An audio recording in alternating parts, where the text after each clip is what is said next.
A huge return was revealed as the last WarGames entrant on SmackDown. The Ring of Honor Final Battle main event has been announced, and a SmackDown star has had their name changed. Stay tuned for the news. Sam's back from LA. We got you back from America. How was your holiday, Sam? I know you did the news yesterday, but... Absolutely class, mate. Good. I just want to go and exist in California for the rest of my life, so I'll see you all later.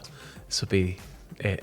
That's it. Well, thank you for watching the news. Need thousands and thousands of pounds to just live on a month. To afford it because it's LA. To be able to breathe. No, right. It looked incredible, but he's made his return to the news, and we're going to look at another return because Becky Lynch is back on SmackDown. She made a return last night at the start of the show. Now, apparently, Fox decided to run over with the NCAA. Yeah, I mean, when you're going up against college sports, it's always maybe a chance that it could get to a heated game, and then from there it could, extend through because they've got to cover sports. So I guess it's a bit weird to start the show when you're coming up after football with something that people may potentially miss. Yeah, I mean, I would have thought they would do it at the end of the show to cap it off, but last night's SmackDown was fairly big, so I can see wanting to start it with a bang. We started with both teams for the women's WarGames match sort of squaring off. We had Damage Control's team sort of been like, you've only got 4 people. You told us there'd be 5. Get out here now and tell us who's number 5. Yeah, and then Bianca Belair's like, well, there's 5 of you and there's 4 of us. Who's it going to be? But we didn't come alone today. And then immediately, not even any dramatic pause, just boom. Straight away. And the crowd erupted. I'm not surprised. The last time we saw Becky Lynch was the night after SummerSlam when she was attacked by Damage Control, obviously covering for a legitimate injury. Yeah. Did you expect Becky Lynch as the final entrant? Because I feel she was one of the safe picks. Yeah, I think she was on the list of safe picks, as you said. I think there's a lot of speculation, or at least there was a lot of speculation about the fact that Sasha could be in and around Survivor Series. But as much as I think she'd be awesome in a WarGames match, but it would be in the right kind of place for her to come back and jump into that. But I'm very excited to see Becky back. It's been quite a while. I thought she'd be out a bit longer. I thought maybe we'd see her back at the Rumble, maybe win the Rumble. But having her come back for WarGames, I think is a top choice. I think, and starting the show with a bang and not pulling any punches, that high octane, just straight into it. No big dramatic pause that we're used to and everything. Right. I think, going up against NCAA as well, it's sort of, well, not against it, but running up after it. And then you've got that sort of issue. But maybe it's just further proof that scripts aren't being thrown out as much before tapings. It might just be more of a, well, we're just going to roll with it, and what happens, happens. Yeah, I suppose if it's still running. It could have even been like a last-minute call of like, right, we're all ready to go. We're overrunning, guys. Great. Yeah, and you've already sent Damage Control out there to start the promo. It kind of, because it was literally at the start of the show. It was the first thing we saw. Interesting. She's still being called Big Time Becky. I thought maybe we'd see the return of the man. Her Titantron still said the man. Yeah. But it looks like we're maybe going to see the same character. Well, we've got 5 more months-ish, 4 more months-ish until the end of the wrestling year and the start of a new wrestling year. So maybe we can see something around then. But either way, it's an exciting prospect. Becky Lynch inside WarGames. Just Rhea and Becky had a kind of bit of a moment, standoff at the end, and I think, it's going to get brutal. Oh, go and tune in for that tonight. But we're going to stay on SmackDown news just now because it's been speculated. Well, Bray Wyatt was chatting in the ring. Yes. He's been coming at the ring quite a bit, and he's been just talking and talking. Just yammering on. And I'm here to sit and listen. Give me a rocking chair, which, he probably has a good dealer. A little bit of spitting tobacco. Yeah. That sort of stuff. I need a little spittoon that goes ting. Did you do that while you were out in LA? Yeah. But it's been speculated since his return that Bray Wyatt has maybe got a little group, the Wyatt Six, of people working either for or against him. We're not quite sure. On last night's SmackDown, he came to the ring to address him attacking LA Knight. Or maybe it wasn't him, because he was like, it wasn't me. He said he was innocent. I didn't do it, guys. I didn't do it, guys. It wasn't me. His hands just covered in blood. It wasn't me. Yeah. It's, to be fair, that'd be a fun character to do that. It's like, why do you think he wears the gloves? It's to cover up the permanent stains. Well, I think he's got a DID where it's have you seen Split? Oh yeah. I think this is what we're getting here. I quite like the idea of that, but at the same time I quite like the idea of him I don't know, because I think if it's just revealed that Wyatt's kind of been pulling the strings on another family type situation, it'd be cool. But if we're definitely, gonna go full bore into this whole split personality thing, I think WWE can do a lot with it, with Bray leading that. Oh, yeah. So, well, he came to the ring and he says he doesn't want people, or he knows that people see him as the monster, referencing the Fiend, and he doesn't want to be the Fiend anymore. He isn't that man anymore.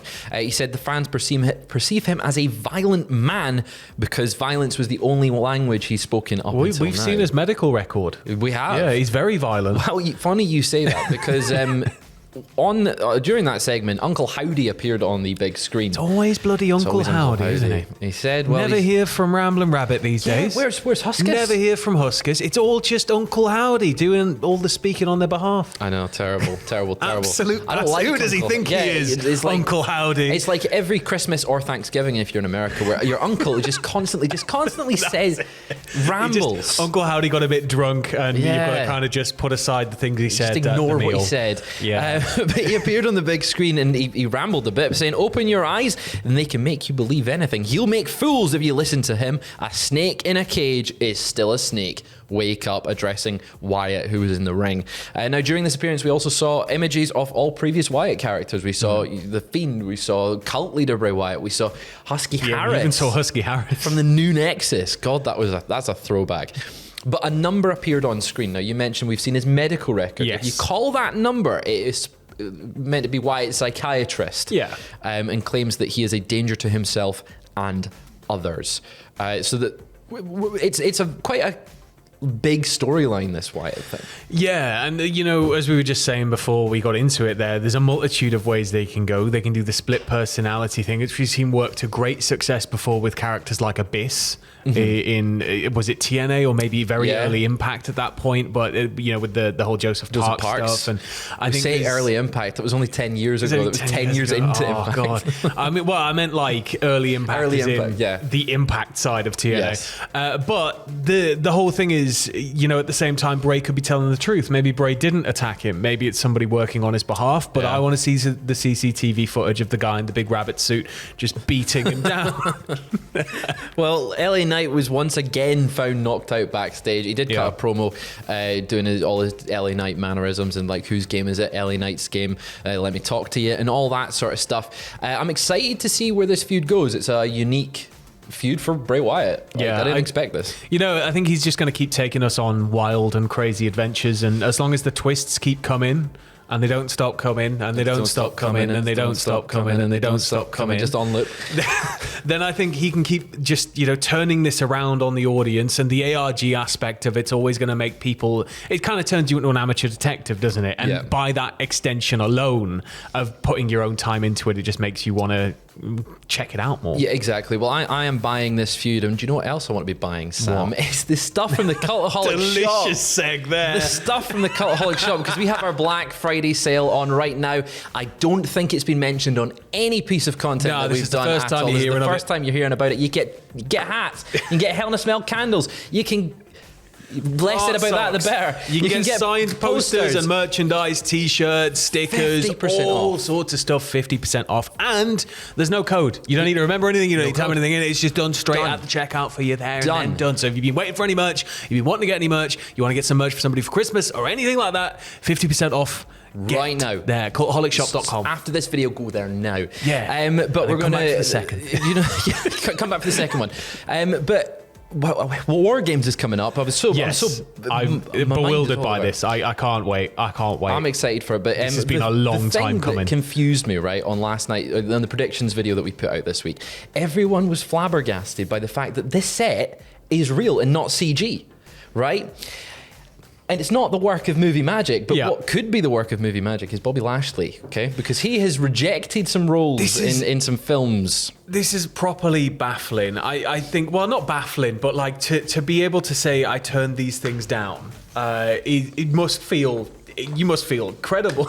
Yeah, right. So tell me a little bit about it, Sam. So obviously, you know, Bobby Lashley, one of the biggest stars coming out of the company initially, went off into the world of mixed martial arts, went through Impact, reinvented himself, came back to WWE, and now he's the Bobby Lashley we all know and love. But he was offered some roles in TV and film before making his return to the ring, and it was in particular Mortal Kombat. I believe it'll be the Mortal Kombat 2021 film, which would have probably shot 2020. Yep. And then you got Stranger Things as well, which is, I mean, just the biggest TV franchise in the world. Imagine turning it's that like down. Lost on meth. I can't fathom how big the fandom of Stranger Things is. But he was speaking to Sidewalks Entertainment when he said there was a Mortal Kombat position that I was offered. There was Stranger Things. There's a lot of different ones I was offered afterward. And I think at the time, I wasn't really focused on doing that because I was fighting at the time. I was trying to get back into professional wrestling. So the acting part was something that I was interested in, but I don't think it was the right timing. And then when I came back to WWE, I started to do more acting classes, kind of working on that part of it. And now I'm more open to doing it. And we have some different projects in line right now, but I think I can see myself kind of moving into a bigger role and doing some more movies and everything like that when I slow it down in professional wrestling. And you know what? When Dave Bautista went, I'm going to go follow in The Rock's footsteps and go to Hollywood, I think a lot of people just scoffed and shrugged it off. Kind of laughed. And now look at him. He went, through Spectre, and now he's in the MCU. So he's done MCU, he's done Blade Runner, he was in Dune, he's done a lot of stuff. I watched him just last night on the Guardians of the Galaxy holiday special. Go and watch it, it's really funny. It's really good. But yeah, I think Bobby Lashley could potentially have a career. But you look at Bobby Lashley, you look at Batista, the size and build of those guys. It's not something you walk across every single day, is it? Yeah. It's. I mean, if you look at, was it Kurgan went on to star in a multitude of films, and I think may even still be doing it, but was in 300, was in loads of different projects. Nathan Jones and Mad Nathan Max. Jones.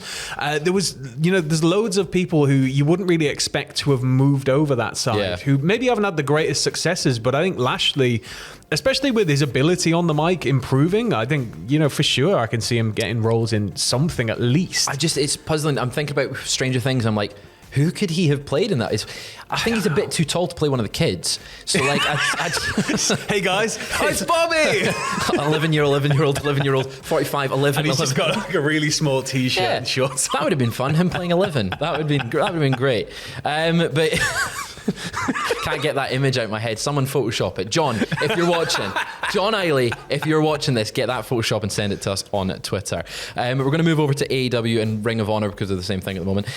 Ring of Honor World Champion Chris Jericho has been announced. He will defend his title against the man he won the championship from, Claudio Castagnoli, at Final Battle, which is in just a few weeks' time. And will be delicious. It will be very, very good. Now, during Friday's episode of Rampage, last night's Rampage, Claudio demanded a shot at the world title. Jericho initially refused the request, but Daddy Magic, Matt Menard, do you know what gets his nipples hard? Go on. The thought of this match, like me thinking about this match too. He said that if Castagnoli loses to Jericho, he must join the Jericho Appreciation Society, noting that Castagnoli was once a great sports entertainer, and then Claudio accepted that match. It's going to be good. I'm excited. I can't wait for that match. I can see either way. I mean, obviously, a Claudio win is the most the clear to visualize prediction. But I think imagining him hating his life as part of this troupe, would be phenomenal as well. So either way, it's like the death sentence for the Blackpool Combat Club. And after that, but after that Ishii match, as well, maybe we're gonna get something ultra violent. Just a little taste. Come on, Tony, get the glass out. Well, we're going to round things off today with more SmackDown news. Sarah Logan just returned to WWE 2 weeks ago. You might have missed that while you were away. She's back. She's back with the Viking Raiders. But she's not Sarah Logan anymore because she's gone changed her name ever so slightly. It's now Valhalla. Just a slight change from Sarah Logan. Just a tad, yeah. Just a tad. Mm-hmm. Do you think that, I think this confirms that they're Vikings? Do you think they're Vikings? Yeah, I can't tell. Just dawned on me. You know what? Like this is great. They look fantastic. They really do. Like they've gone all the way on the gear, the ring presence, everything about them. I mean, I've loved them ever since they were War Machine way back when.